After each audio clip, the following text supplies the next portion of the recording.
kung sino magbubukas ng tubig dun sa baba. Kasi alam niyo yung basement, parang nakakatakot talaga. Diyos ko. Tapos yung mga design sa yung mga design sa kwarto, nakakatakot talaga as in. Magkakasama kami nagbubukas. Tapos ang nakakatawa niyan, tuwing alas 12 din, nakakalimutan kasi ni Alex na may kasama siya. Tinatago niya yung mga kutsara namin. Di ba parang sa mga matatanda, nagtatago sila ng mga kutsara. Hello, Marty! Nagtatago sila ng mga kutsara. Tinatago niya yung mga kutsara namin talaga. Hi, D!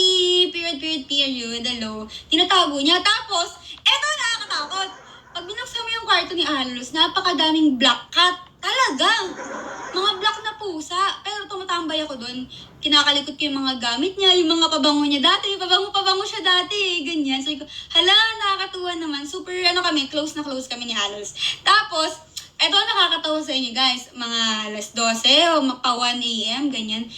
Pag may nakarinig kami nagbubuhat siya ng tubig, timba. Hello, Jackie, thank you. Nagbubuhat siya ng timba, tapos yung parang punong-puno yung timba. Tapos sobrang bilis niya maglakad. Diba, pag magpapatay siya ng ilaw, ganito lang siya maglakad pag magpapatay. Mabagal. Pag nagbubuhat siya ng yung parang timba na tubig, gano'n, no? Gago! Takot na takot kami. Takot na takot talaga kami. Ikaw na. May nag-aawat kami si Makio. Siya yung pag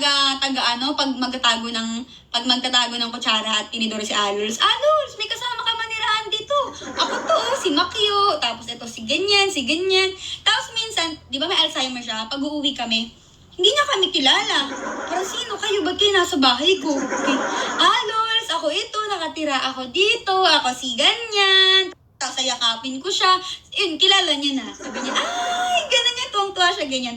Tapos minsan pag hindi niya kami nakakalimutan, sinasalubong niya kami, lagi siyang nakatingin doon sa sa bintana niya. 13.5 sa bintana niya sa kwarto niya. Lagi siya nakaganyan. Nakaabang lang siya. So pag nakita niya na kami, gumagana na siya.